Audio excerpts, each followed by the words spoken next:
Hey guys, it's me, Amaterasu, back with another part to probably you guys' favorite series, What If Naruto and Sakura Had a Child? But I don't want to keep you guys waiting, so without further ado, roll the intro. Hey Ross, sauce it up.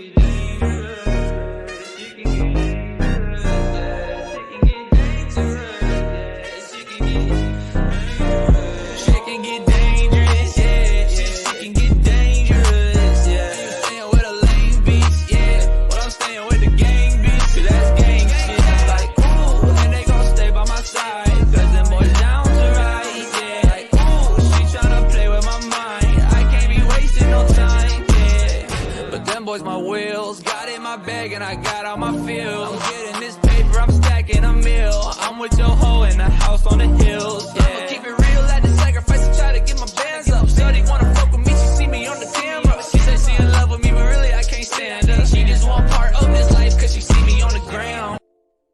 Chapter 5, Setting Off. I can't believe you agreed to this. The 7th Hokage was forced to sit at his desk as his son's sensei, his first pupil, chastised him for his decision to let Sasuke Uchiha, former traitor to the Hidden Leaf Village, take Shinachiku away on a special mission for an undeterminable amount of time, by himself. I understand your concern, Konohamaru, believe it. But Sasuke had a point. This new enemy, whoever they are going to be looking closely for anyone else who may be trying to secure the chakra gems. Our best chance at maintaining the element of surprise is if we send as few ninja as possible on this mission. And as for Shinachiku, my son is of Uzumaki blood and he is the only one that can break the seal except for you. If finding these chakra gems is so damned important, then why not take on the responsibility yourself? You think I don't want to? This is my son we're talking about. But I'm Hokage now. I can't be away from the village for too long, you know that. Yes, of course I know that. But Konohamaru, you've known me since you were still at the academy. Have I ever given you any reason not to trust me? No, Hokage-sama. Naruto got up from his desk. I give you my word that I did not make this decision lightly, and I only did so because I trust Sasuke, and more importantly because I believe in my son. You do too, don't you? Of course I do. Shinachiku is the best student I could have asked for. I'm truly grateful that you agreed to assign him to me after he graduated. As if there was any other jonin in the village more worthy than you. Naruto sighed. Listen Konohamaru, I know you're worried, but Shinachiku is a jonin now, and whether either of us like it or not, going into danger is part of his job. If my boy is going to grow up into a man, then he is going to have to get a taste of the real world. You and I have both trained him well, as has his mother. Heck, I think even Kakashi-sensei, Ba-chan, all of us have tried teaching him a thing or two, because from the day he was born, we all knew he was going to be something special, but not unless he works hard for it. There are no shortcuts to being a great ninja, just like there are no shortcuts in life. True greatness isn't given, it's earned. Konohamaru smirked to himself, remembering the very same advice that he himself had given the boy the day before. Naruto smiled, I couldn't have said it better myself. Listen, he really wants to go on this mission and, well, I believe in him. Konohamaru said nothing for a moment, and then let out a deep sigh. I believe in him too, and I'm proud of him, and of you Ni-chan.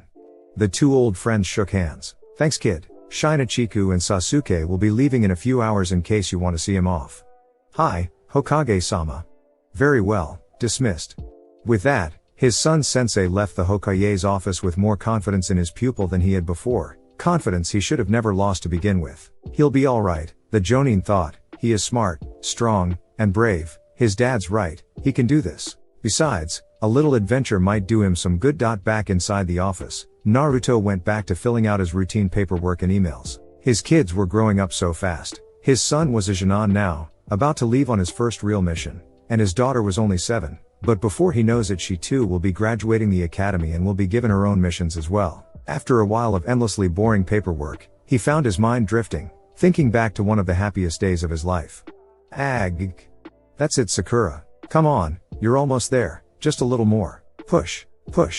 Tsunade was there coaching her former student, only this time it wasn't training for a battle, or to become a great medical ninja, this was to give her support as she endured the worst pain a woman ever can endure. 9 months have passed since Sakura's husband first proposed to her. 9 months since they made love for the first time. Now, 5 months after their second wedding, following the disastrous first one of which neither of them prefer to remember, the pink-haired Kunoichi, top medical ninja in the Hidden Leaf Village and wife of the 7th Hokage, was about to give birth to their first child. Shizune was there as well, serving as wet nurse to the future mother. She's right, Sakura, you're doing great. Just a few more and we'll see the head. Tsunade decided to offer up more words of encouragement. Remember, Sakura, you're a woman, you can do this. Men aren't built to handle this kind of pain, that's why we women are stronger. Where is he? What? Where is Naruto? Sakura practically screamed. He stormed out of his meeting as soon as he heard you went into labor. He'll be here soon. As if on cue, the doors flew open at that very moment. Where is she? Ba-chan, Shizune-chan, where is my wife? Calm down, brat. Sakura's fine. She's doing great, and now that you're here you can be here for her. Naruto saw his wife on the hospital bed as she inhaled another deep breath before making another painful push. Ag. Sakura. Naruto practically teleported over to her bedside and grabbed her hand. Sakura, it's okay, I'm right here. I'm not going to leave you, honey. It'll all be over soon, Ag. Now it was the father's turn to scream as his wife squeezed his hand, which, coupled with the monster strength she inherited from her master, almost broke the bones in his hand. You did this to me. You are never touching me again, do you hear me? This is your baby Naruto, get it out. Naruto couldn't do a damn thing but take the verbal abuse and offer all the words of comfort he could. It was a pregnant Sakura, what retort could he possibly make anyway? For hours Sakura was forced to endure the pain, and Naruto was forced to endure the pain she was giving him. Thank goodness Shizune was there to help heal his wounds, since Tsunade was too busy with other things at the moment. This kept going until finally. There, I see it. I see the head. Come on, Sakura, just a little more. I swear, your baby's almost here. Now push. You hear that, Sakura? Our baby's almost here. You're almost a mother and I'm almost a father. Just a little bit more and we can all be a family. Sakura looked over at her husband, love and compassion in his eyes. It was enough to stir the exhausted young woman to keep going. We are almost a family, she thought to herself. Yes, I want this, more than anything I want this. I want a family.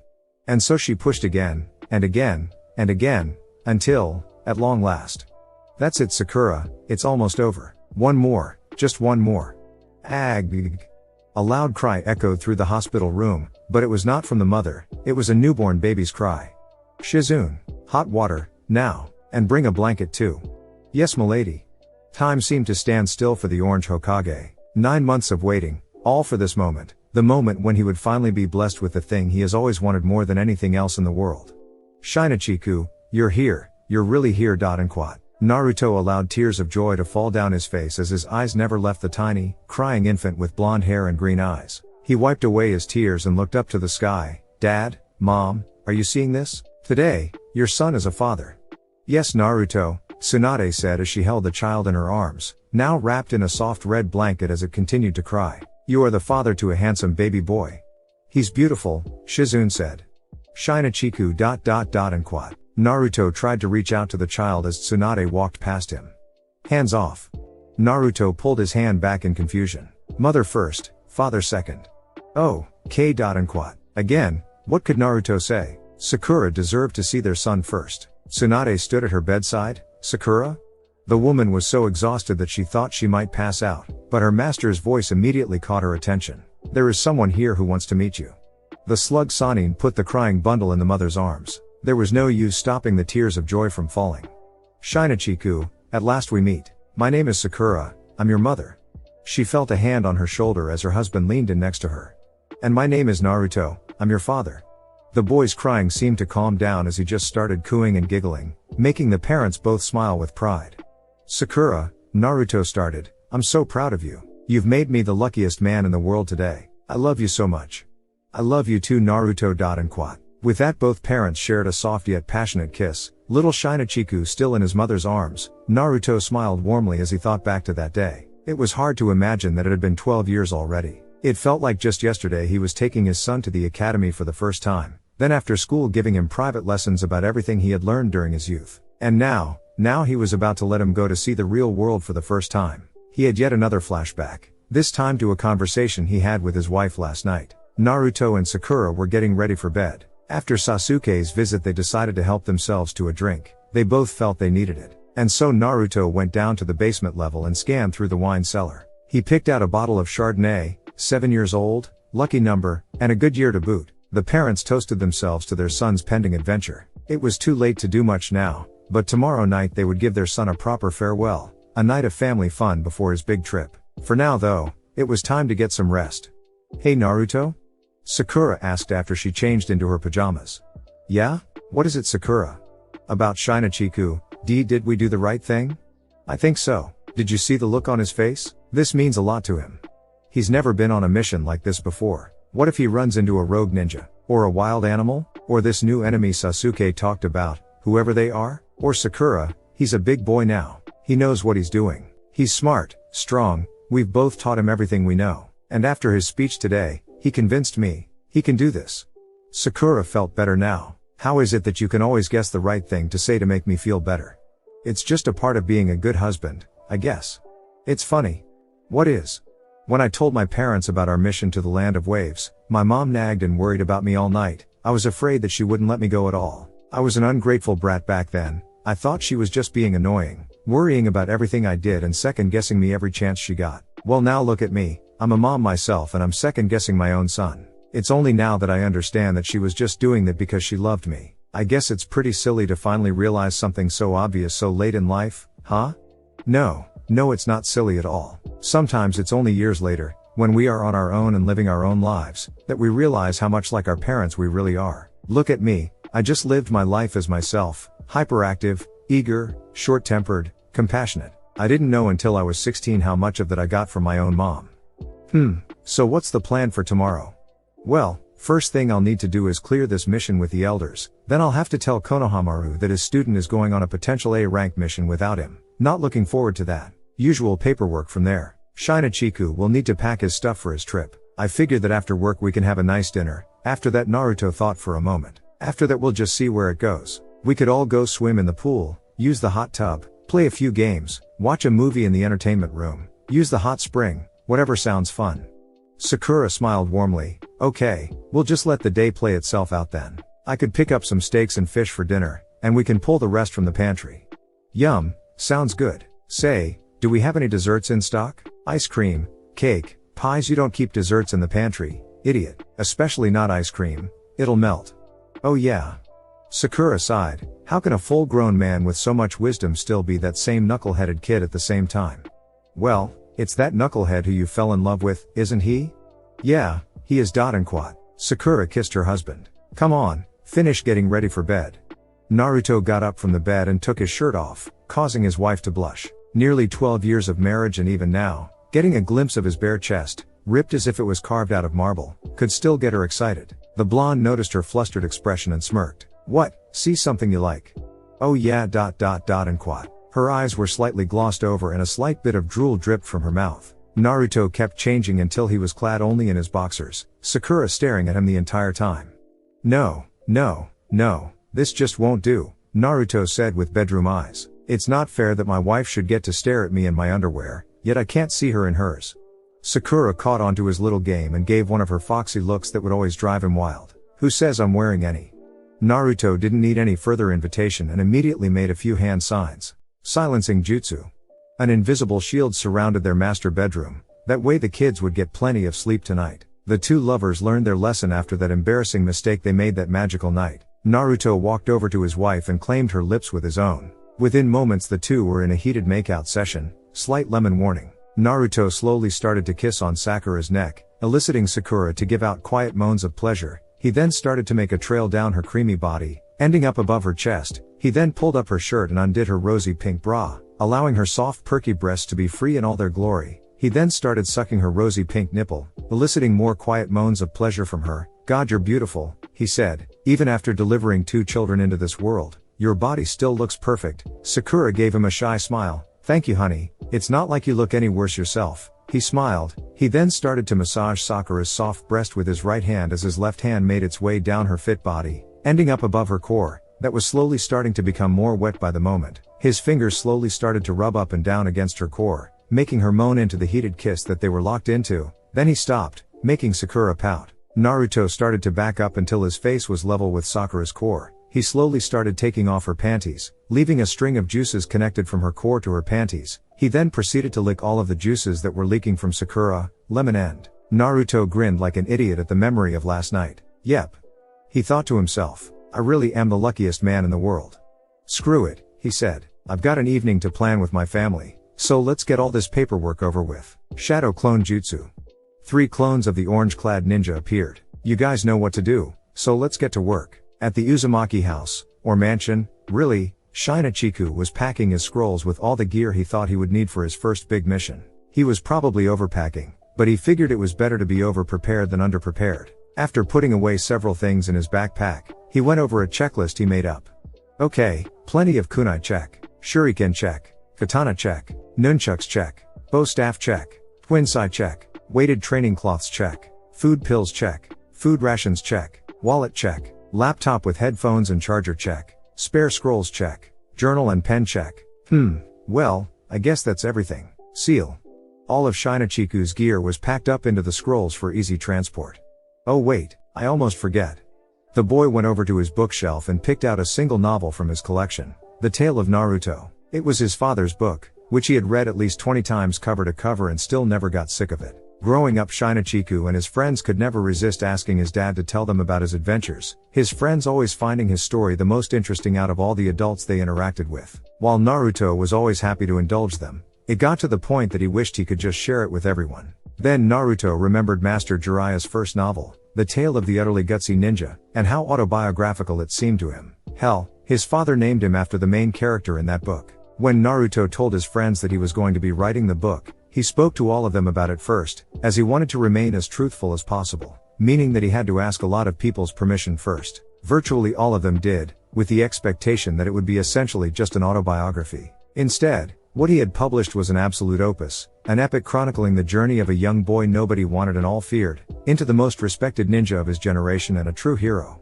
The stories chronicled in the book were amazing enough, but the sheer amount of detail he crammed in was astounding. That's because the main body of the book was followed with at least 100 pages of appendices that provided all the extra background and detail and history that he could not make room for in the main body of the story. It had taken Naruto, or Naruto's clones when he had to do Hokage work at the same time, several years to complete his epic work. The book was a massive hit when it came out, many stores across all the shinobi nations selling out all their copies on the first day, thanks largely to Naruto's celebrity status. Within Konoha, the release of the book was a phenomenon. Practically everyone bought a copy, including all of Naruto's closest friends. But no one expected the story to be as good as it was. Many of Naruto's friends thought they knew him well, but the book revealed things about him they could have never guessed before. In particular, the story about the night his parents died and the 9 tales was sealed within him broke the hearts of nearly everyone who read it. Needless to say, the reviews were very good. Some of the people Naruto mentioned in his book even saw praise after it was published.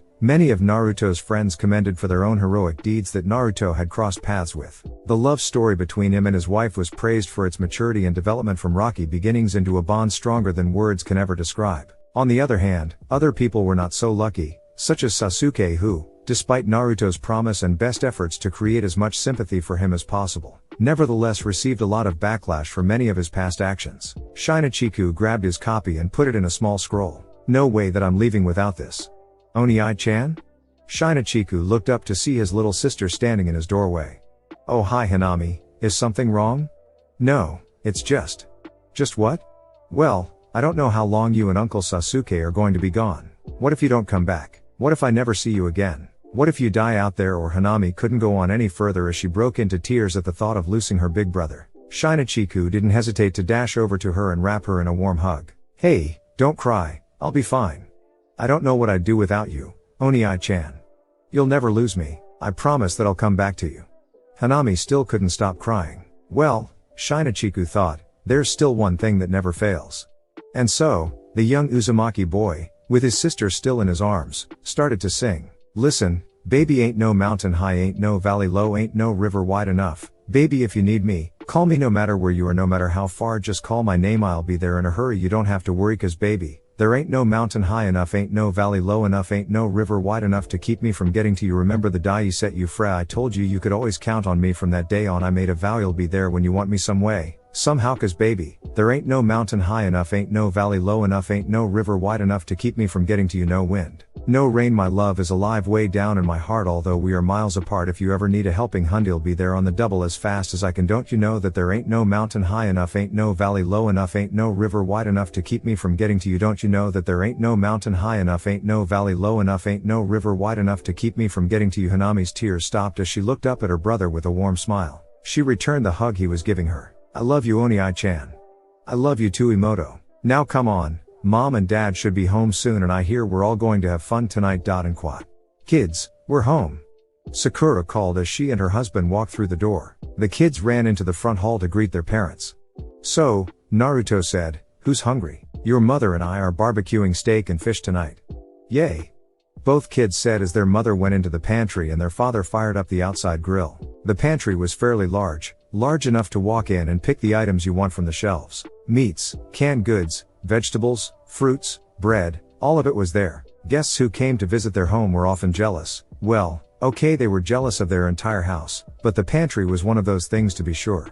Let's see, whole grain rice would go great with the fish, broccoli and carrots are always good, even if the kids hate them. I could do something with that pasta up there, and I'll pour some root beer on ice. That'll keep those 3 bottomless pits full until dessert at least.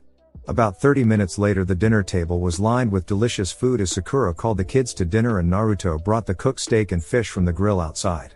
Alright kids, this is the last home-cooked meal Shinachiku is going to have before he goes off with Uncle Sasuke tomorrow, so let's dig in. The family ate all of their food with enthusiasm. The kids did have to be goaded by their mother to eat their vegetables, but the pasta was good enough that they got over it, and the root beer helped wash everything down. The steak and fish itself was delicious. Filet mignon, medium cooked, and breaded tilapia were the main course. Who knew that Naruto, a guy who ate nothing but ramen for most of his childhood, could learn to be such a good cook? Although to be fair Sakura always was too, although she did once have to change her recipe for food pills. When dinner was done, everyone's stomachs felt full and content, but then... So, anyone still hungry?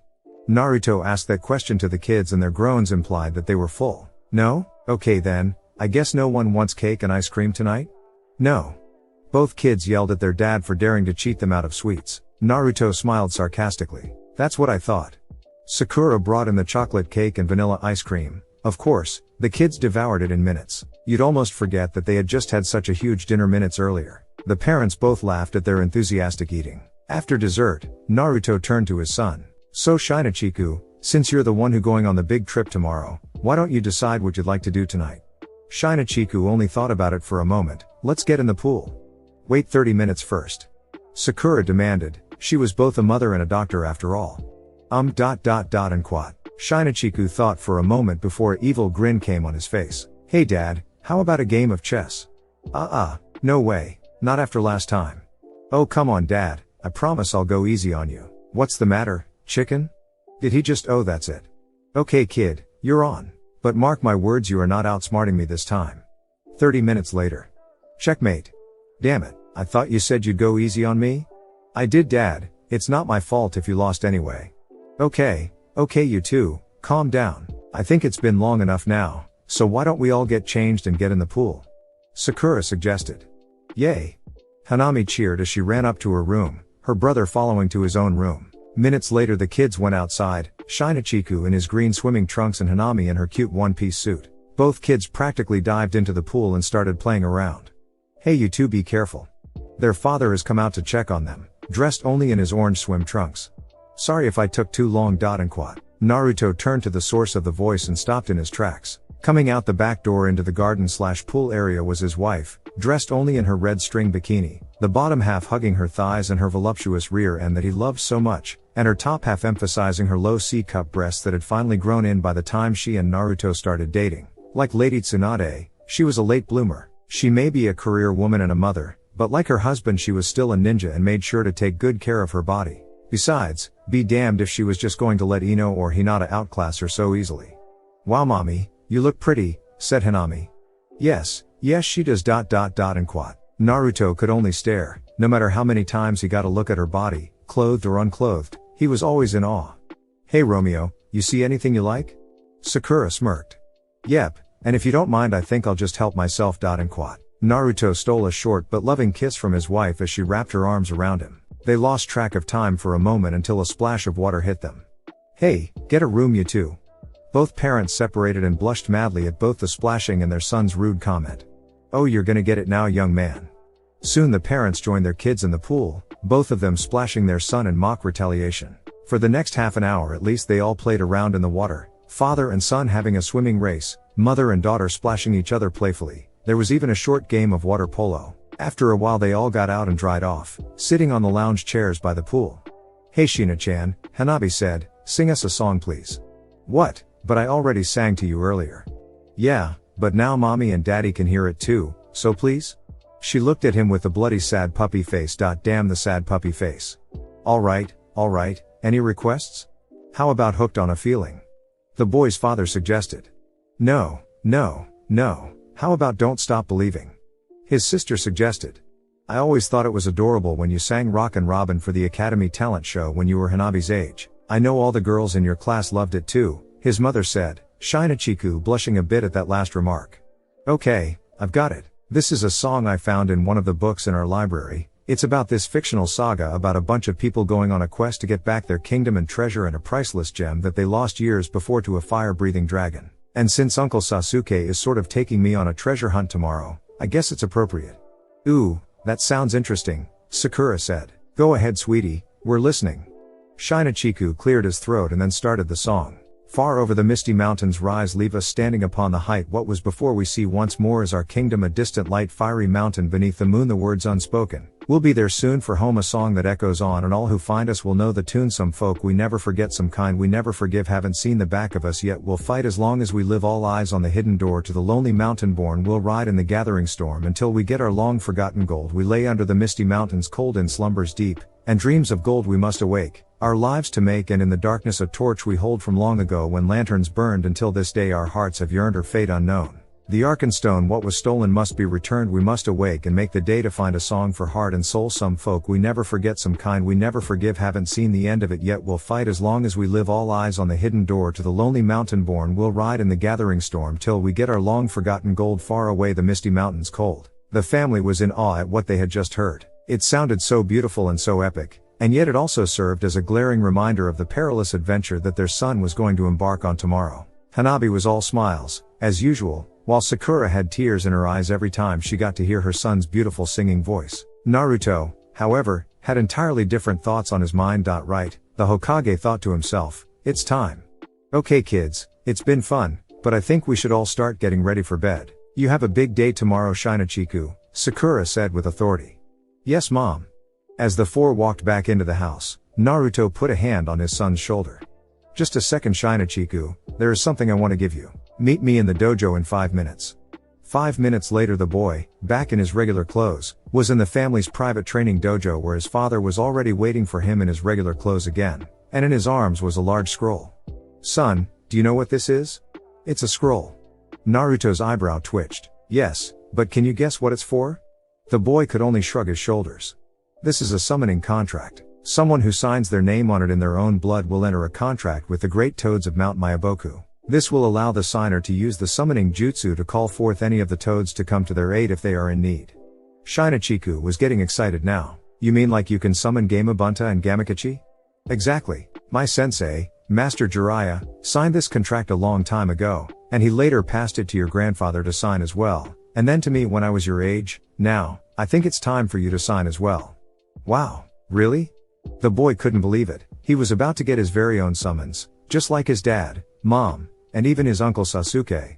That's right. As your father I want to be sure you are ready for anything, so now is as good a time as any. And quat. Naruto unrolled the scroll at his son's feet. Now bite your thumb and sign your name, then place your fingerprints. That's it. Shinachiku did just what his father said. The contract was signed and completed. Congratulations Shina. Now, to use the summoning jutsu, all you need to do is offer more blood on the same hand you signed with. Mold your chakra with hand seals and plant your hand on the spot where you want to summon the toad at. The amount of chakra you put into the technique determines the power of the toad you summon. Now it wasn't easy for me the first time. I started out only being able to summon tadpoles for goodness sake. So don't feel bad if you're not able to summoning jutsu. A puff of smoke appeared and after it cleared a toad as tall as the boy himself appeared. Hey, I'm Gamasenshi, what do you want? Naruto was very discouraged at how easy it was for his son to summon a powerful toad on his first try. It's alright, my name is Naruto Uzumaki, and I was just teaching my son how to summon for the first time. So, you're the great Naruto Uzumaki, my father, Gamakachi, is always telling me about you. And quat. The giant toad turned his attention to the blonde-haired boy. I would be honored to serve you in the future, honorable son. Thanks. And quat. That was all Shinachiku could say as the toad puffed away again. Okay kiddo, it's time for bed, we need to be up early in the morning to see you off tomorrow. Right dad? As the two left the dojo, Naruto remembered something amusing. By the way, did you know that when your mother was just a girl she used to have ranitophobia? Ronnie what? A fear of frogs. No way, she has a slug contract for crying out loud. The morning finally came. The Uzumaki family was all at the village gate as they waited for the Uchiha. As it turned out, many of their friends wanted to be there to see him off as well. Ino and Sai were there with their son Inojin, as were Shikamaru and Tamari and their son Shikadai, Choji and Kairu and their daughter Chacho, Lee and Tenten and their son Barandon, Kiba and Hinata and their son Okami and daughter Tsuki, and Shino and his son Bagu. Konohamaru wanted to be there to see his student off, and even Kakashi and Tsunade were there. Man, why do you always have all the luck? Okami complained. Because he is the Hokage's son, Inojin responded. Wise ass. Why would you ever want to go on this crazy mission anyway? Searching some all-powerful stone created by Kaguya sounds pretty troublesome to me. Shikadai asked. I don't know, it sounds kind of fun to me, a good chance to get out and eat some exotic foods, Chacho said. Indeed, Shinachiku's flames of youth will carry him to victory in this adventure, Barandon said with his usual overabundance of passion and, well, youthfulness. Thanks you guys, Shinachiku said, I'll be fine. Shinachiku, Konohamaru called out to his student, I have done my best to turn you into a great shinobi, and I have taught you everything I know. Now is your chance to put all that I, your parents, and their friends have taught you to do some real good for the world. Remember all that we have taught you and you will do great, but know that no matter what happens we are all proud of you. Shinachiku bowed to his master, Arigato sensei. You're your mother's son, you're going to do great, said Ino. Indeed, Sai agreed. Go get him kiddo, Kiba said enthusiastically. Yes, you are a strong and excellent shinobi like your father, you can do this. We all believe in you, Hinata told the boy with pride. Arigato Aunt Hinata, Shinachiku said with gratitude, arigato everyone. Shikamaru walked over to Naruto because he wanted a private word with him. Hey, are you really sure about this? I have faith in him. It's not your son I'm concerned about, it's Sasuke. And quat. Excuse me? He is so rarely here in the village, and then suddenly he appears one day and asks to take your son on a mission to find this all-powerful gem we've never heard of before, against an enemy that he doesn't even know the identity of, and none of this makes you suspicious?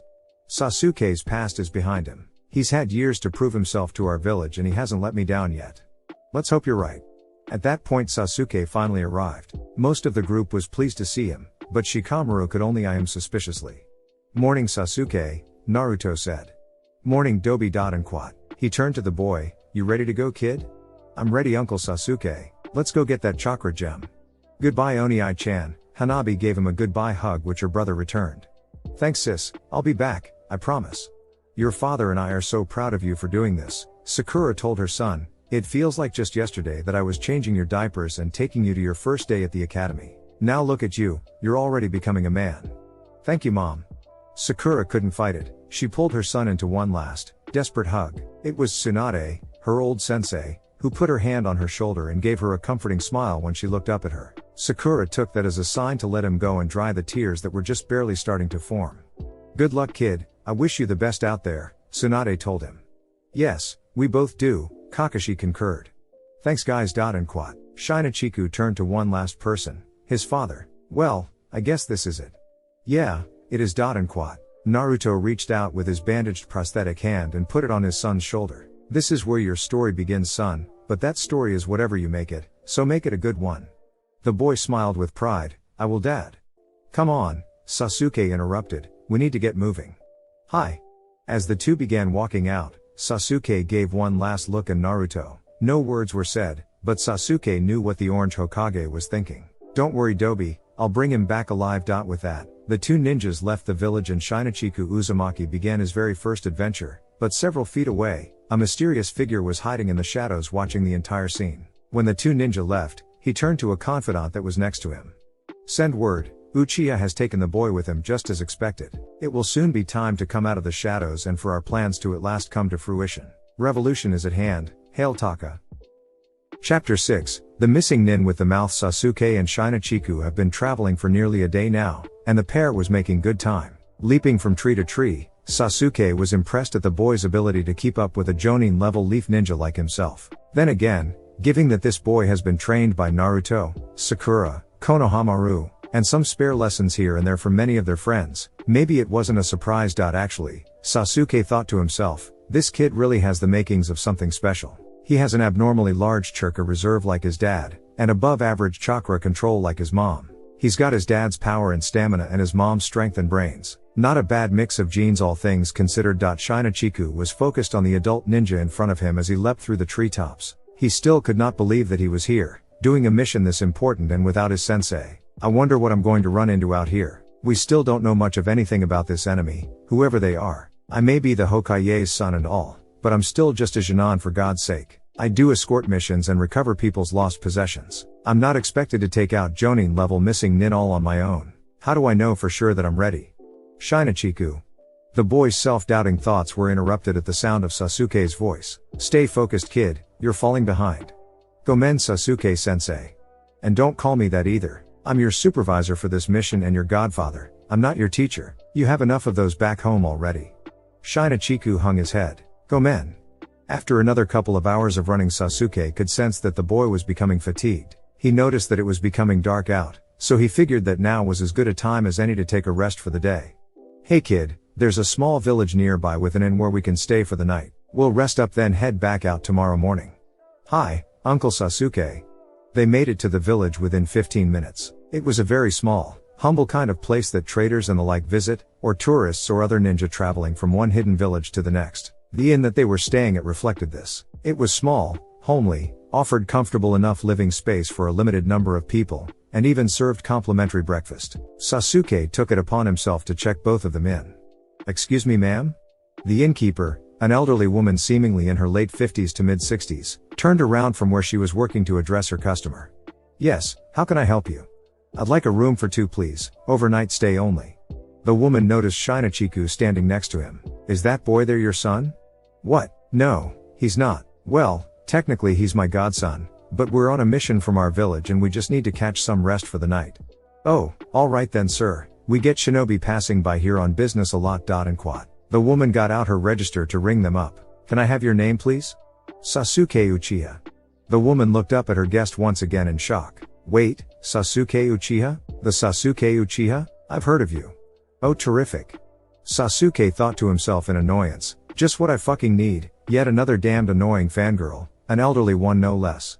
He figured he might as well play along. Yes, aren't you that Konoha boy that betrayed his village to join Orochimaru just to get revenge on your own brother? And the one who joined the Akatsuki to help hunt down the Jinchuriki? And the one who plotted to wipe out his own village even after he killed his brother? And then plotted to wipe out the shinobi order altogether by killing all of the cages and entrapping the tailed beasts? Sasuke was left speechless for a few seconds. Ma'am, I'm not sure where you heard so much about me. I read all about you in Naruto Uzumaki's book. Damn it Naruto. Sasuke thought in anger, you and your stupid book. I warned you what it would do to me. But no, you had to tell people the truth, didn't you? Yeah, that's me. And this is my godson, Shinachiku Uzumaki. The boy bowed his head in respect, even if the woman's listing off of his godfather's numerous war crimes did make him feel a little awkward. Wait, Shinachiku Uzumaki, as is Naruto and Sakura's son? Yes, I am Ma''. Shinachiku said with respect.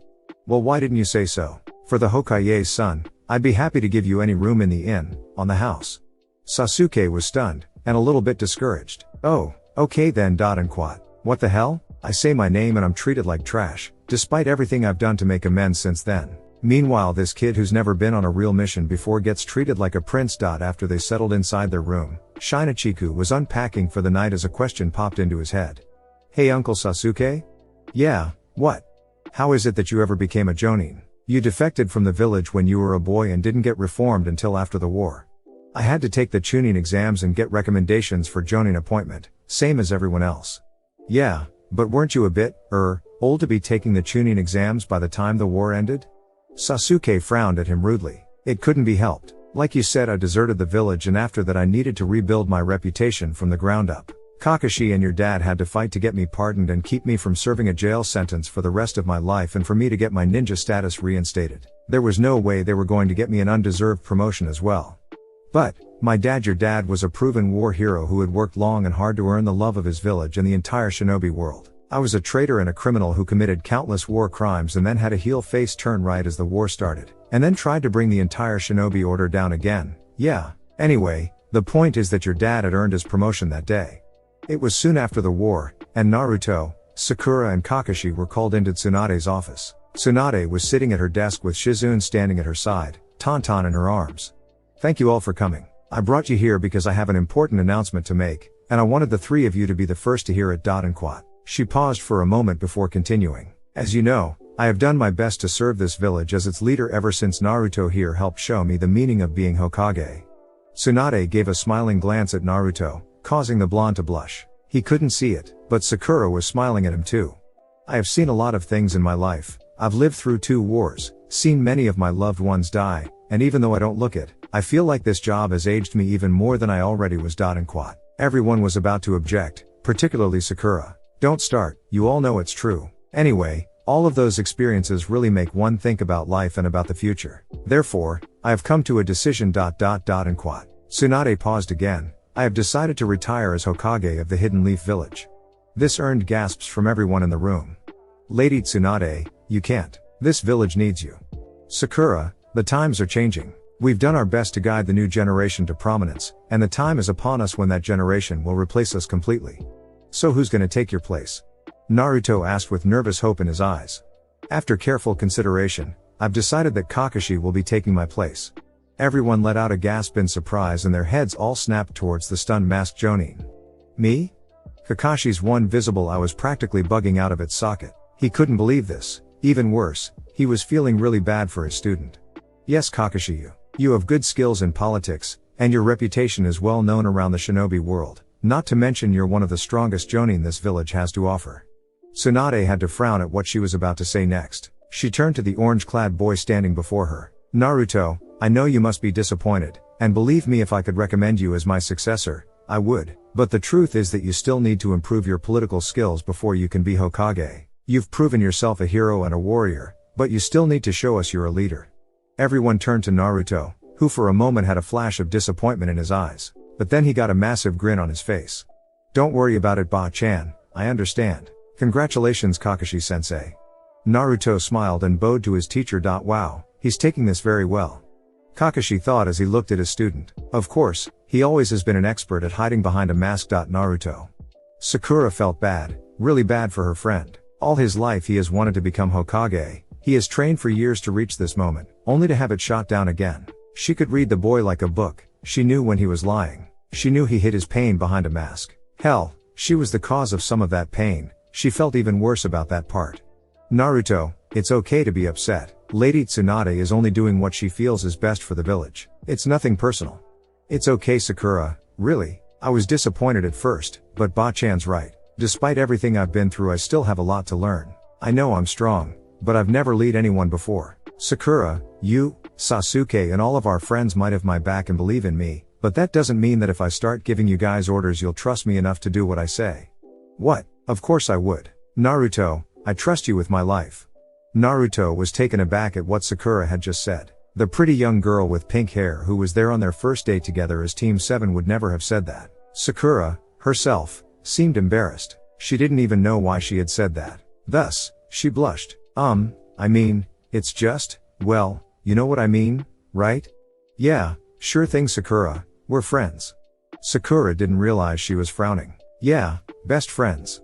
Kakashi felt sad for the two of them. Even now they still can't admit their feelings. I don't want them to end up like Rin and Obito. Shizune felt no less sorry for them. "Naruto, you've been like a little brother to me. Sakura, you're like my sister. Why can't you both grow up and move on? You two have something special between you. Don't throw it all away just because Sasuke is back." Tsunade looked more frustrated than sad. "Damn it, Sakura. Even now you still can't see the truth. You got Sasuke back, but now it's time to move on.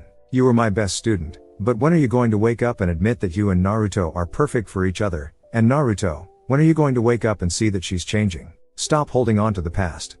"Besides," Naruto continued, "I'm probably still underqualified to be Hokage no matter how you look at it. I mean, I am technically still a Jonin after all." "You are, aren't you?"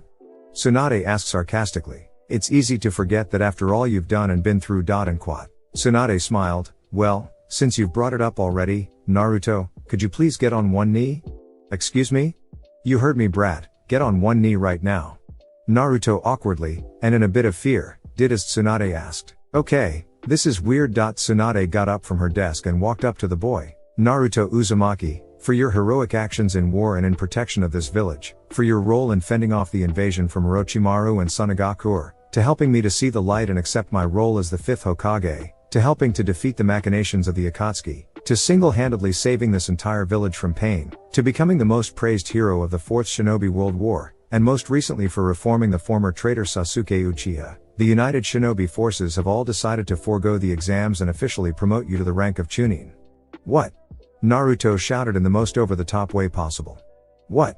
Sakura and Kakashi were shocked too, but not as loud about it as their teammate. That's correct, Naruto, all of the shinobi leaders were indebted to you for your defeat of Kaguya, Madara, Tobi and, she said the last name with reluctance, Sasuke, during the war, as well as with the rest of your impressive resume. Naruto found himself blushing at the older woman's sudden praise of him, while Sakura was in the background, smiling in pride for him. But when they realized that you achieved all of this despite never having had a chance to complete the Chunin exams, well, they all felt embarrassed for you. Naruto frowned in annoyance at that remark, a vein appearing on his head. Naruto, Tsunade continued, this is a once-in-lifetime opportunity that most ninja would kill to be honored with, and I can't imagine anybody more deserving of this than you. Ba-chan, Naruto responded, this is amazing. I don't even know what to say to thank you and the other leaders for this, but I can't accept this. It wouldn't be fair to the other ninja who have had to study and train long and hard for maybe I'm not making myself clear, brat. This is a once-in-a-lifetime opportunity, possibly my last official action as Hokage, and you will accept it. I admire your humility, kid, but you talk about this being unfair, no, forcing poor, inexperienced Shinon fresh out of the academy to have to face you in the exams, that's unfair. Now you are going to accept this promotion and finally get going somewhere in your ninja career, and that's all there is to it. Is that clear? Naruto was terrified now. Ba-chan sure is scary when she's mad. And Appas. Lady Tsunade's right, Naruto. And quat. The boy turned to the source of the voice, Sakura. You deserve this, you've earned it, more than anyone I've ever met. Naruto paused for a moment, realizing the praise she had just given him. Arigato, Sakura. And quat. He turned back to Tsunade, alright, I accept Ba-cha. He stopped when he noticed the very irritated scowl on her face. I mean, Hokage-sama. Thank you. Now then, Naruto Uzumaki, do you swear to continue to hold to the ideals of this village and its heritage? I swear. Do you swear to continue to improve yourself, both in mind and in body, for the furthering of your shinobi career and livelihood? I swear. And do you swear to cast aside all selfish ambition and pledge yourself to the added responsibilities you will be given as a defender of this village and its people? I swear. Then as of this moment, I, Tsunade, granddaughter of Hashirama Senju, and 5th Hokage of the Hidden Leaf Village, hereby W, Naruto Uzumaki, Chunin of Konohagakure. Now, rise.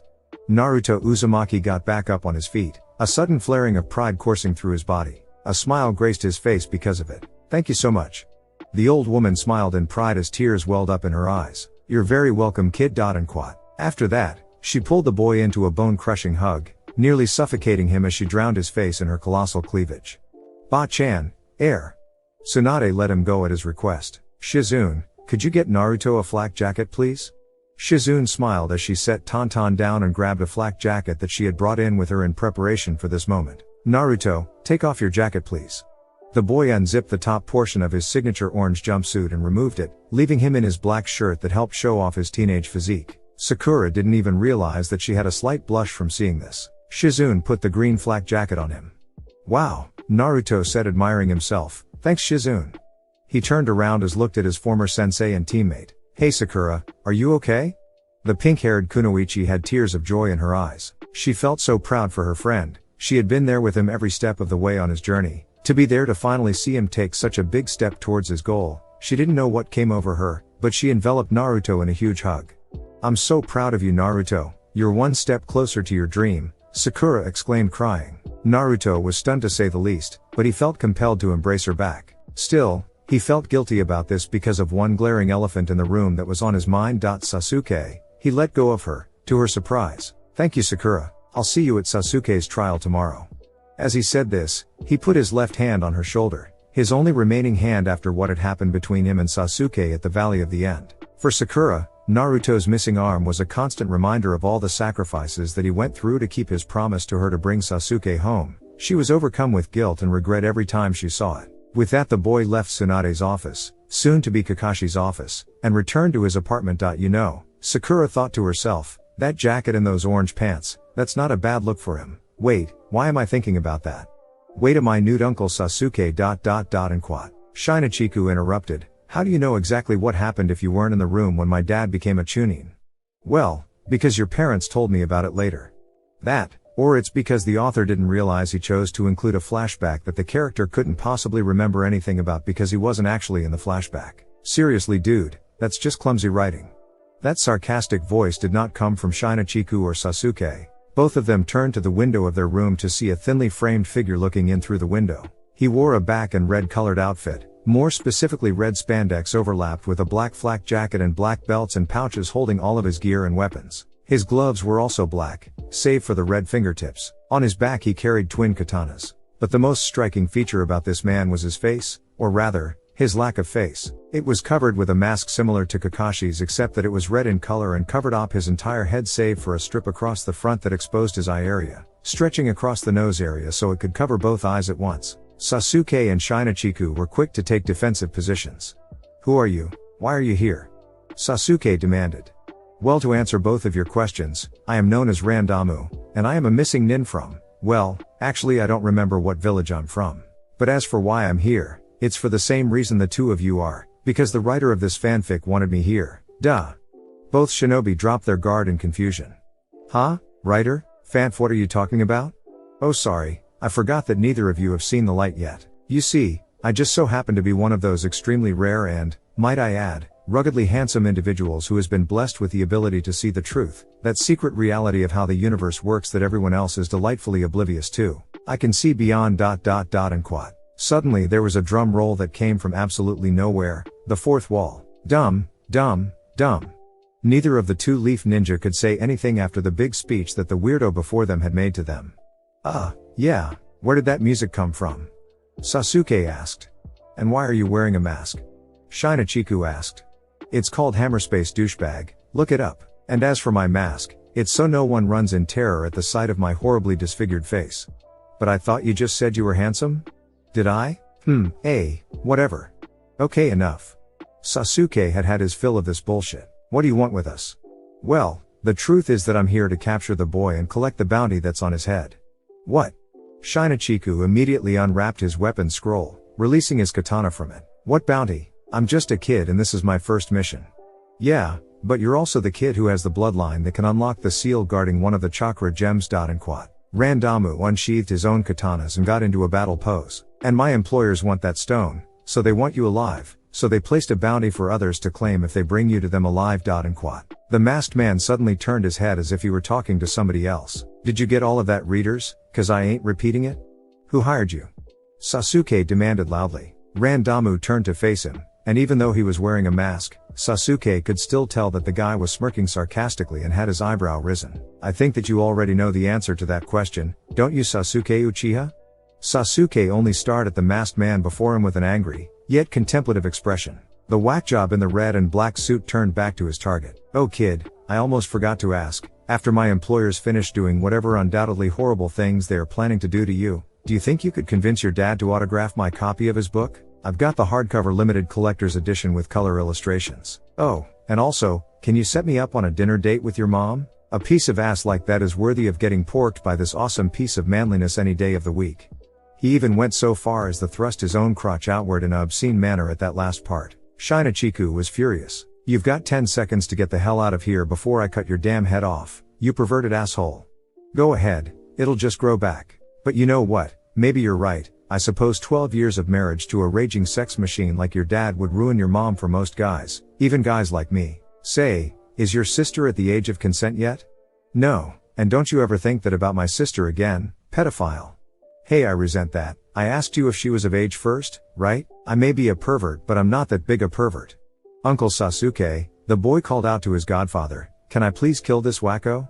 Normally I'd say yes, but I don't know what your mom and dad's going to say if they found out you killed somebody on your first mission. Besides, I doubt this lunatic is even worth it and he may be able to lead us to whoever he's working for. Oh wait a minute, what was I thinking? Randamu spoke up again, I forgot that you and your wife split up, right Sasuke? That means that Karen is back on the market again. That girl is a minx, and if she ever got down with a creep like you then she obviously has some low standards. The masked man never got to finish his sentence because his head was quickly slashed clean off by Sasuke's katana. The head rolled away as blood pooled on the floor of their room. Shinachiku was horrified. Sorry kid, but you're going to have to get used to that if you want to be a ninja. And quad. He turned back to the masked man's corpse. Nobody talks about my W. Sasuke stopped as he saw something of pure horror play out before his eyes. The headless body of Randamu was standing up. Oh, damn dude, that really friggin' hurts. The voice came from Randamu's decapitated head. Hold on just a second. The body went and picked up the head and put it back on top of his severed neck, where it quickly reattached and reconnected as if nothing had happened. Both ninja were shocked, confused, and absolutely terrified all at once, especially the boy. Now then. The masked man got his katanas up from off the ground and had them at the ready. Are we ready to begin? ? And quad. Chapter 7. Life without Shinachiku. Naruto was at his desk typing furiously at his laptop. It had been hours ago that he and his family and friends saw their son off on his first solo mission. He figured that going to work today would be pretty rough after going through that. Boy was he right. Dear God, this is boring. Naruto wasn't really keeping track of how many forms, electronic or paper, that he had to go through today, but he was sure that it was too many already. Oh course, that was because his mind was on other things at the moment. Shinachiku, are you alright? Is Sasuke taking care of you? Have I sent my only son to his death? That last thought caused Naruto to put his head in his hands. As the Hokage, he was responsible for assigning all the missions in the village, and he always knew that the time would come, and at Shinachiku's age it would be soon, that he would have to let his son out into the dangerous shinobi world. But he never expected that it would be without the rest of his team, or his sensei. No, Naruto thought to himself, no, I believe in him. He convinced me 2 nights ago that he can do this. Besides, I already put Sakura's worries at ease, so I can't start having doubts of my own now. He was doing more work when he heard a knock at the door. Come in. The door opened to reveal a pair of familiar faces, 2 of the 3 men most responsible for shaping him into who he is today. Iruka-sensei, Kakashi-sensei, come in. What can I do for you? Nothing much, we just wanted to check in and see how you're doing after this morning, said Kakashi. I'm doing fine, really. Naruto, Iruka interrupted. It's okay to be worried about Shinachiku. Who says I'm worried? I have faith in him. As do we all, Kakashi said, but don't think that being Hokage means you have to cover that up. I'm not covering anything up. He's got Sasuke with him and he's been well trained. I've made sure of that. My son will find the chakra gem before this enemy can. Naruto. And quad. Kakashi said simply. Something in Naruto cracked at that moment. It was like a dam of worry he was holding in was at last ready to burst. He didn't say anything. Instead, he just sat at his desk and put his bandaged hand to his face. He openly signed to himself. I never thought, neither of you has ever been a parent, neither of you knows what this is like, to send your own child off to what could very well be their death. Excuse me? Kakashi asked incredulously. I may not be a father, but I am a teacher. Every mission that I had with you, Sakura and Sasuke, I was always worried about you kids. The thought of one of you not coming home was my greatest fear. When I lost Sasuke to Orochimaru, I felt like I had lost a son, just like I did when you nearly died when the 9 tails was pulled from you. When Jiraiya-sensei told me he was going to take you with him on your 3-year training trip, I had no idea what would happen. I had no way of knowing whether you'd come home alive. But I would always put those feelings aside. Do you know why? Naruto shook his head. No. Because I believed in you. Naruto didn't know what to say to the masked former Hokage, but he was touched by his sensei's words. Naruto, Iruka said, I have been an instructor of academy students for most of my shinobi career. In that time I have seen a lot of kids that I've gotten to know grow up and move on to become fully functioning Jonin, and from their Chunin and Jonin. And as you teach so many of these kids you find yourself forming attachments to some of them, and sometimes it becomes hard to see some of them go. And by far the most difficult student I've ever had to let go of, was you. Naruto let out a gasp of surprise at what his former sensei had just said to him. When you were a boy you were ostracized, lonely, and desperate for attention. You were disadvantaged at the academy from the beginning by having to deal with unfair, biased instructors who were actively trying to make you fail your Jonin exams, all because of that fox spirit that lay within you. In another life I might have been no different from them, but Lord Third Hokage made me understand the truth, that you were not to blame for anything the fox did or the lives that it took that night, my parents included. You were just a newborn baby that had this burden thrust upon you, and because of that you were hated. I wanted you to have some kind of role model in your life, to feel some kind of nurturing, so I kept a watchful eye on you. I treated you to ramen, I encouraged you to keep up your studies, and I was there for you to give you advice when no one else would. The truth is, Naruto, you are the closest thing I've ever had to a son. Naruto felt like crying at his old teacher's words. It was true. Growing up, Iruka was the closest thing he ever had to a father. Kakashi and Jiraiya all were that way too, but Iruka was the first one to ever be there for him, and Naruto could not imagine what his life would have been like if Iruka, or any of them, hadn't been there. Naruto dried his eyes. Thank you for that, you guys. I'm sorry for lashing out at you like that. No apologies necessary, kid, Kakashi said. Letting go of your kids is always tough. Can I ask you something though, Kakashi-sensei? Sure, what is it? You were my dad's student once, and so you knew him pretty well. So tell me, if he had lived long enough to see me grow up to be my son's age, would he have let me go? Kakashi didn't say anything for only a moment before he put on a proud smile beneath his mask. I have no doubt about it. Naruto smiled, thanks. And quat. He took a quick sip of his morning coffee. So, anything else I can do for you guys today? No, not really, Iruka said, just a couple of old men checking in on their old student. Hope we didn't detract from your work too much? Oh no, my door's open anytime, Naruto said with one of his signature smiles. Besides, I appreciated the distraction for all this paperwork. Kakashi chuckled, I can relate. Alright then, see you later then, Hokage-sama.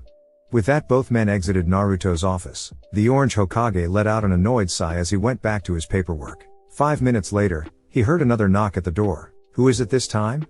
Come in. A young adult, about 5 years younger than Naruto was, entered the office in full Anbu gear. He wore a mask resembling a hawk to disguise his identity. Naruto did not need to see his facial features to know exactly who it was.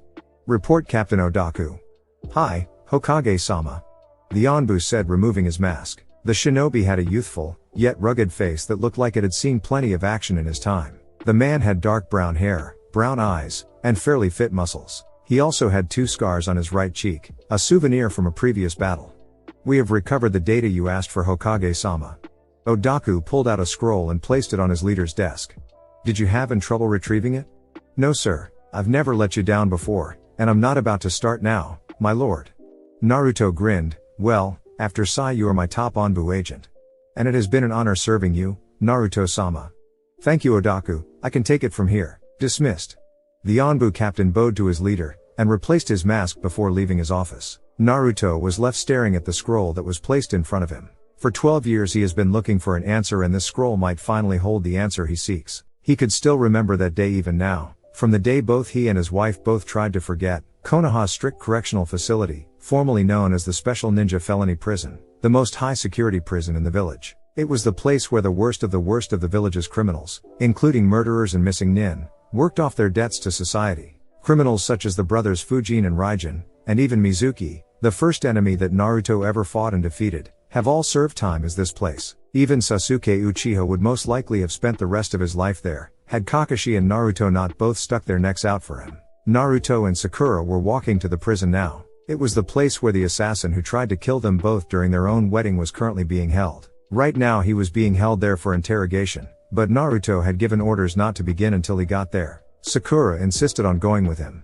Normally Naruto would have insisted she stay away, both for her sake and for the baby, but this woman just had her wedding ruined, so he wasn't going to dare say no to her now. Actually, Naruto was surprised that Sakura wanted to go so soon after what happened. She only allowed them time for her to change out of her wedding dress and he out of his tuxedo. The couple made it to the prison, security letting the Hokage and his bride in on site. Passing through the halls to the interrogation room, Naruto put his arms around Sakura as several of the prisoners they were forced to pass by started doing horny cattle calls and making obscene comments upon seeing a young woman like her. Given the experience she has had today, it is understandable that she was in no mood for this. It was only very cold glares from the 7th Hokage himself that kept them in check. After they made it to interrogation room, they found that several of their friends were there, and all of them changed out of the fancy clothes they wore for the wedding, including Ino and the rest of the bridesmaids getting out of their dresses, and into their ninja gear. After all, it was hard to interrogate a prisoner if you aren't even dressed for the job. Once the two of them got into the room,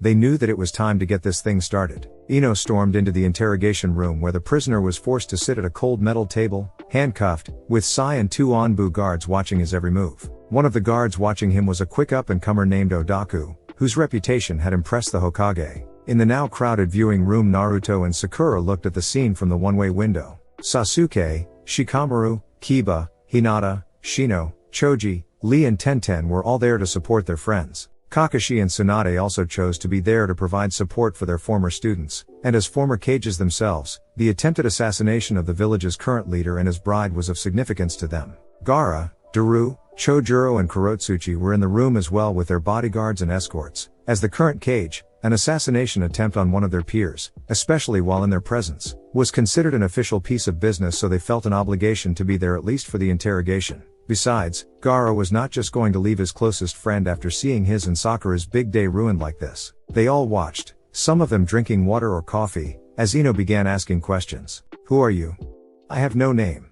Not good enough. What is your name? I have no name. Fine, who are you working for? I would be killed if I say. Ino slammed her hands on the table. You should realize that whatever is left of your possibly very short future depends on what you tell us today. The assassin put on a smug grin. I didn't know that it was in the great peacekeeper Naruto Uzumaki's good graces to threaten people with their lives just to get what he wants. Ino grabbed the prisoner by the collar and pulled him out of his chair. Odaku and the other Anbu instantly made a move to stop her, but Sai signaled them to stop. Let me make something very clear to you. You are a criminal. You tried to assassinate the Hokage and his wife today. She's not his wife yet, now is she?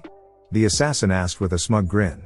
Shut up. You committed a serious offense on a political leader. The man you tried to kill is my friend. And most importantly, the woman whose wedding you destroyed today just happens to be my best friend in the world. You can threaten me all you want, Blondie, but I'm not going to talk. Ino threw the assassin back into his chair in rage. She stood in front of him and stared straight into his eyes, then made the hand seals of one of her clan's signature techniques. Mind-reading jutsu. I think we established back at the wedding that that's not going to work. He was right. Despite how much chakra she was putting into the technique, Ino could do nothing to penetrate his thoughts or memories. How are you doing this? Why do none of our chakra techniques work on you? Sorry, trade secret. The door suddenly slammed open, and into the room stormed the Hokage himself. Alright, I've had enough games. The assassin gave another sarcastic smile. Good evening, Hokage-sama, how's your bride today? Naruto grabbed the assassin by the hair and slammed his head down on the table. Ow, don't you know never to start with the head? It makes the victim all fuzzy. Naruto couldn't have cared less and slammed his fist down on the assassin's open hand. The assassin groaned in pain again as he had his head down staring at his hand. Look at me, Naruto ordered coldly. The assassin did not. Look at me. Those in the room, and those on the other side of the glass, could not remember the last time they saw Naruto this angry. Sakura in particular was very uncomfortable at seeing the man she loved like this. She could have sworn that some of his more fox-like features became more pronounced for just a moment, and everybody could sense the Kyuubi's chakra flare up for a split second. Let me make this situation clear to you. You're a criminal, you ruined my wedding, you attempted to kill me, my fiancé, and my unborn child, you then attack all of my friends, you've committed an S-class crime against the Hidden Leaf Village by trying to kill its leader, and the only reason why trash like you is still alive is because, for the moment, I am allowing it. So either answer our questions or shut your mouth. The assassin, and everyone else, was dead silent for a moment after Naruto's outburst. After what felt like an eternity, the assassin finally spoke. Who I really am is of no consequence, but those whom I serve call me Anon. Fine, Naruto said. And whom do you serve? I wish I could tell you, but it's too soon. And as for why none of your chakra techniques work on me, now's not the time for you to find out, if there ever will be a time. No more riddles, what are you talking about? Sorry, I told the blonde girl that if I told you anything I was dead ... and quat. The assassin then fiddled around inside his mouth with his tongue, then grinned, and now it's time for me to keep true to that. He opened his mouth only briefly to reveal something that shocked Naruto, Sai, Ino, and everyone else in the room and behind the glass. Suicide pill. Sai shouted. Odaku reacted with seemingly lightning speed. He grabbed the assassin's jaw and jabbed his finger into his mouth. Don't you dare, you son of a bitch. Don't bite down. Who do you work for? We want a name, give us a name. It was too late. He had done it. The assassin bit down on the pill. Foam gurgled out of his mouth as Anon breathed his last breath. Damn it. Naruto slammed his prosthetic hand on the table in frustration. Forgive me, Hokage-sama, I'm sorry I wasn't able to stop him. It's not your fault, Odaku, you were doing your job. And quat. Naruto turned to Sai. Be at the ready. I'm going to report this to the elders and get an investigation underway, see if there's any chance of figuring out whom this guy was working for and how he nullified our jutsus. Hi. Sai responded. But what if the elders don't approve of this investigation? Naruto said nothing for a moment. I'll get back to you. And quat. He was about walk out of room, when he stopped for a moment. Sai, Ino, Odaku, Thanks for all your help. Sorry I kind of lost it back there. It's okay Naruto, we all understand, Ino said. I kind of lost it for a second there myself. And Sai nodded in agreement with his girlfriend. Odaku didn't say anything. Naruto nodded his head in thanks and went back into the other room. Everyone in there looked at the young Hokage with a mix of sadness, pity, and even worry after that outburst he just showed them. Naruto sighed, I'm sorry. Don't worry about it kid, Tsunade reassured him. No one can blame you for losing your temper after everything that happened, Kakashi commented. You were just letting him know who's boss, and no one knew he had a suicide pill hidden on him. Naruto, Gaara called out, if it was my wedding and my fiancé that was threatened, I can promise you that the one responsible would not live long enough to even make it to an interrogation. You're a better cage than me, old friend. Naruto smiled meekly at his friend. That suicide pill seems like something the Anbu should have picked up on when they searched him, Shikamaru noted. I wonder how that could have happened? He glared in Sasuke's direction as he said that. Sasuke himself remained silent, as if he was deep in thought. Naruto bypassed his friends and stood next to his wife. He put an arm around her and whispered words of love and apology into her ear, and he took her hand into his other hand. Don't worry sweetie, I promise you that the next time we get married it will be perfect. Why couldn't today have been perfect? Sakura asked sadly. I don't know Sakura, I just don't know. I don't like it. I know, I'm so sorry any of this happened no, I don't like seeing you get that angry. It's not right, the Naruto I know is hyperactive, goofy, stupid, but he's also kind, selfless, compassionate, and inspiring. Seeing you get that mad, like some animal has taken over you, I just think back to that day at the Tenchi Bridge. Seeing you turn into that and quat. Sakura almost choked up as she kept herself from saying the wrong thing. I just don't want to see you lose yourself again and quat. Sakura broke down and started crying again. Naruto instantly enveloped her in a tight embrace. You'll never lose me Sakura, never. They lost track of how long they held each other like that. There was some official business that needed to be done and some questions to be asked by the others in the room, but no one dared to intrude on the lovers' personal moment. We'll be married soon Sakura, I promise. I know Naruto, I love you.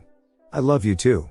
The two of them shared a soft but passionate kiss. It didn't matter what the future held, or what crises came their way, they could get through all of it, together. That was 12 years ago. It seemed that the mystery of the anti-chakra barrier the assassin had been using that day may never be solved. But Naruto would periodically send what Anbu he could spare on top secret investigative assignments to follow up on any possible leads that came his way. These usually lead to a dead end, but now, within this scroll, Naruto might have finally found the answer he has been seeking. Leave it to Odaku. You can depend on him for anything. Naruto made the proper hand sign. Release.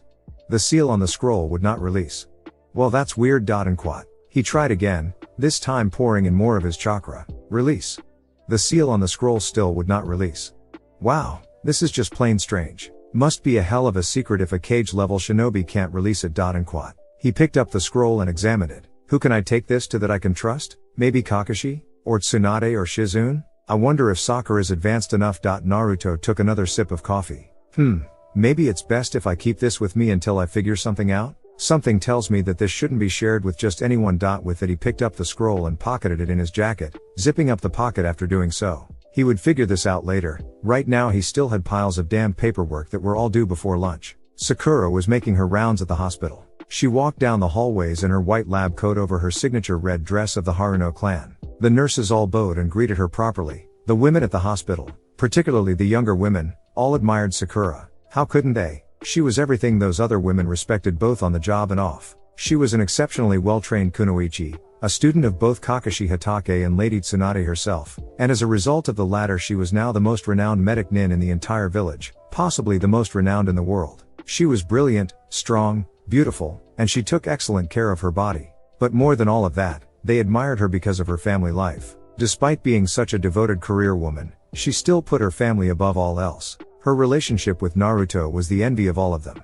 Naruto would occasionally take time off of his work, usually his lunch break, to visit his wife, and even after all these years they still looked so in love. Quite a few of the women already thought Naruto had grown quite handsome, so to see a woman they admired so much with such a wonderful man, they were kind of jealous, especially after the rumors got out about their sex life, which put some fairly romantic and erotic images in all of their minds. Even more admirable than her role as a wife was her role as a mother. The girls at the hospital all loved Sakura's kids. Shinachiku was a wonderfully kind boy and Hanami was the most adorable little girl ever. Sakura knew the proper amount of motherly affection and strict guidance to show her kids, and they all admired that. As Sakura made her way to her office, she went over her clipboard checking forms, procedure approvals, and double-checking rounds. She would have some of the staff come up to her with questions and forms that needed to be signed for approval, which she did with total focus and speed, like a professional. Of course, once she got to her office and shut the door behind her, she let out a huge breath and sat at her desk. In the privacy of her own office, she reached into her desk and pulled out a bottle of sake. Like her husband, she was not an avid drinker, but Tsunade had warned her that the job would,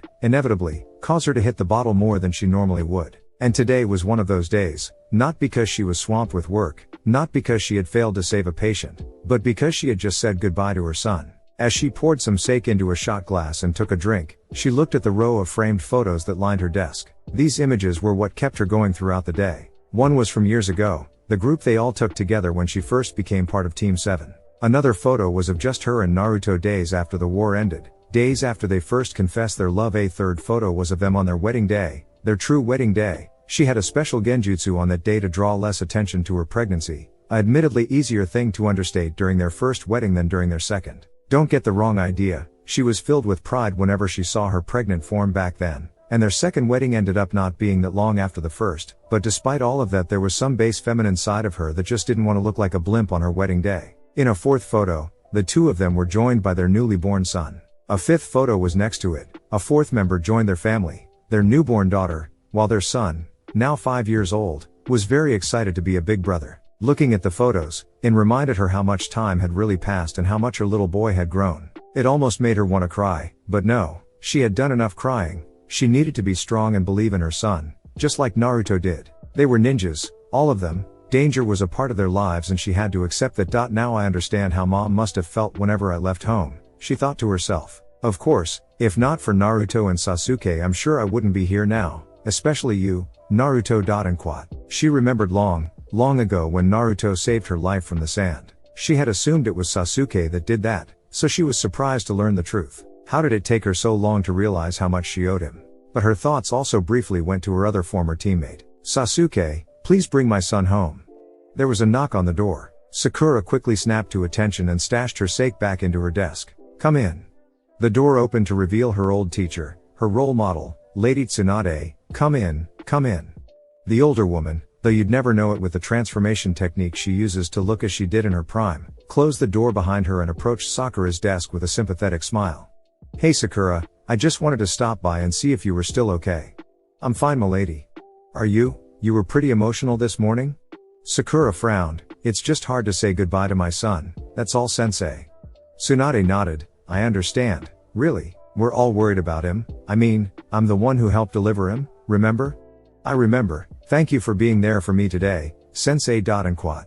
No problem, Sakura. And quat. She was surprised when the grown woman who had been her best student gave her a big hug, but she did not turn her away and fully embraced her instead. After letting her go, she looked the pink-haired woman over. You know, sometimes it is hard for me to imagine that the young girl desperate to get strong and defend the one she loved has grown up into such a powerful, brilliant, and I must say beautiful young woman. Sakura actually blushed. Sensei. No, I'm serious, Sakura. You have surpassed me in every way. You've got all of my power and brains. Your true beauty has finally blossomed. And you've surpassed me in one thing that I've never been able to do. What's that, sensei? You've formed a family. And quat. Tsunade suddenly had a sense of sadness on her face. Sakura, when I lost my brother Nawaki, it was one of the worst days of my life. When I lost Dan, it was just as bad. And then when I lost Jiraiya, the woman almost broke down in tears. I didn't know how much he really meant to me until he was gone.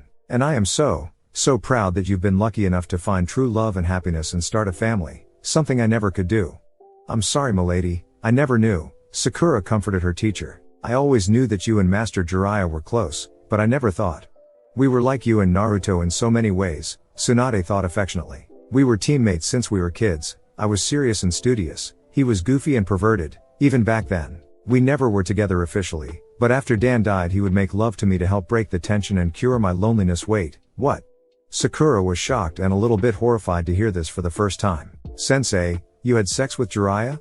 Oh, come off it, Sakura. I was a full-grown single adult woman and I had needs like everyone else. Jiraiya and I both agreed that we weren't meant to be together and we were just releasing some tension the way we would not be comfortable doing with anyone else. Of course, now whenever I think back on how amazingly good he was, gross. Aw, come on, Sakura. Tsunade was outright teasing her student at this point, not unlike Ino would do. He may have been the biggest pervert on the planet, but he knew how to make a woman feel special. I know that his skill set rubbed off on Naruto. The performance you two gave us at your engagement party is proof of that. Now the poor Pinkette was truly embarrassed. Sensei. What? You two were together 5 years before he proposed, lived together at least 2 years before then, both of you are closet perverts, and don't tell me you're not Sakura, because I know you better than that. It's no wonder that after he finally popped the question that you both finally gave in and did the deed. I was proud of you that night. Naruto with Kurama's stamina and lust and Jiraiya's libido and teachings, you with my libido and teachings, you really are the envy of every woman in this entire village. I never knew you two could be so loud and vulgar either.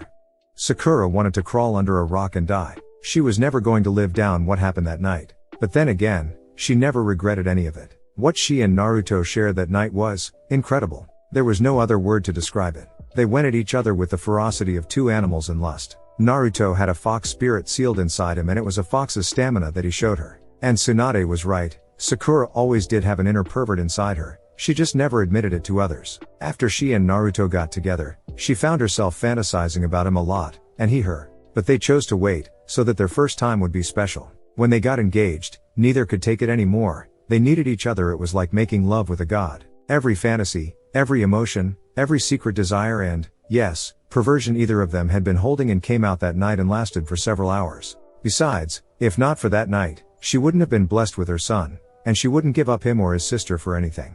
Tsunade noticed a change in the young woman's posture. Good, she's being honest with herself now. Sakura, she said, getting the woman's attention, you really are lucky, you know that, right?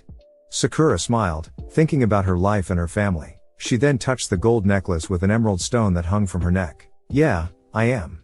Suddenly there was a knock at the door. Come in, Sakura said. A young woman, roughly in her early 20s, with short black hair and brown eyes, entered her office. It was Tsuda, one of Sakura's most trusted nurses, who looked up to her like an older sister. In a way, she looked to Sakura as an idol, the same way that Sakura had looked up to Tsunade. Excuse me, Lady Sakura, Tsuda said, but we have a man in emergency right now having a heart attack. What? I'll be right there, Sakura said, immediately snapping to attention. I'm sorry, milady, but I need to go. No, you go and do your job, make me proud. Sakura smiled one more time before she steeled her resolve and went to work. At the end of the day, both Naruto and Sakura made it back home at around the same time, Sakura having picked up Hanami from the academy. When the family was all at home, there was an obvious sense of emptiness inside their lavish house. Naruto and Sakura both felt awkward to not have their son home with them. Hanami felt sad and lonely not having her big brother there at her side. At dinner, the three of them were relatively quiet. Hanami, sweetie, Sakura said, you've barely touched your food.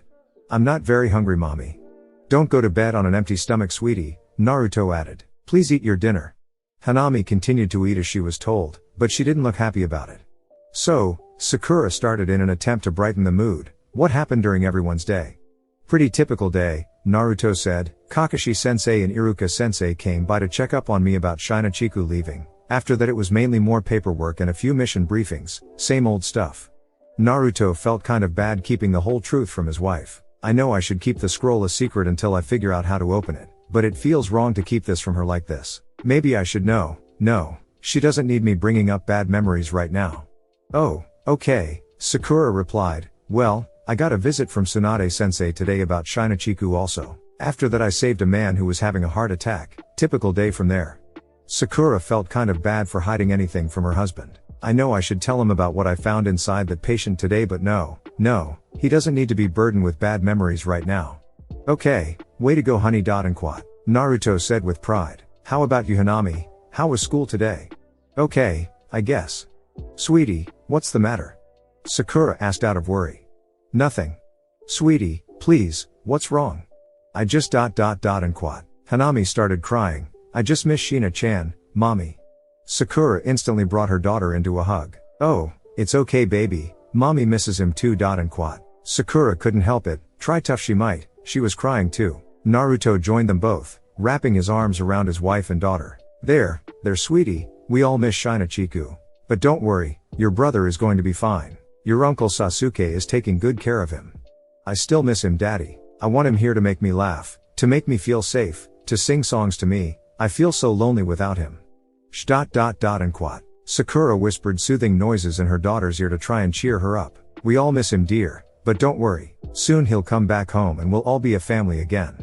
Naruto was at a loss. He wasn't sure what the right thing to say was, but he needed to do something to cheer up his daughter. And then it hit him. He knew just what to do. Ooh, child, things are gonna get easier. Ooh, child, things'll get brighter. Ooh, child, things are gonna get easier. Ooh, child, things'll get brighter someday. Yeah, we'll get it together and we'll get it all done someday when your head is much lighter. Sakura listened as her husband sang to Hanami, just like Shinachiku would do. It touched her, so much that she decided to join in someday. Yeah, we'll walk in the rays of a beautiful sun someday when the world is much brighter. Ooh, child, things are gonna be easier. Ooh, child, things'll get be brighter. Ooh, child, things are gonna be easier. Ooh, child, things'll get be brighter. Naruto listened as Sakura took over singing for him. She wasn't the world's best singer, but as far as he was concerned, her voice was beautiful. The two parents made eye contact, and no more words were said. As they looked down at their daughter, a smile now forming on her face, the two of them went into a duet. Someday, yeah, we'll get it together and we'll get it all done someday when your head is much lighter. Someday, yeah, we'll walk in the rays of a beautiful sun someday when the world is much brighter. Someday, yeah, we'll get it together and we'll get it all done someday when your head is much lighter. Someday, yeah, we'll walk in the rays of a beautiful sun someday when the world is much brighter. Ooh, child, things are gonna get easier. Ooh, child, things'll get brighter. Ooh, child, things are gonna get easier. Ooh, child, things'll get brighter right now. Right now, you just wait and see how things are gonna be brighter. Hanami hugged her father in happiness. She still missed her brother deeply, but she felt a lot better now. Naruto hugged her back, with Sakura joining in. Come home soon, Shinachiku. Naruto thought to himself, your family misses you a lot. And Apos. Well, I hope you guys enjoyed part 2, to what if Naruto and Sakura had a child. Anyways, I hope the background music is not too distracting for you guys. If it is, say so down in the comments and I'll remove it next time. But anyways, I hope all of you guys have a wonderful day/night. Bye.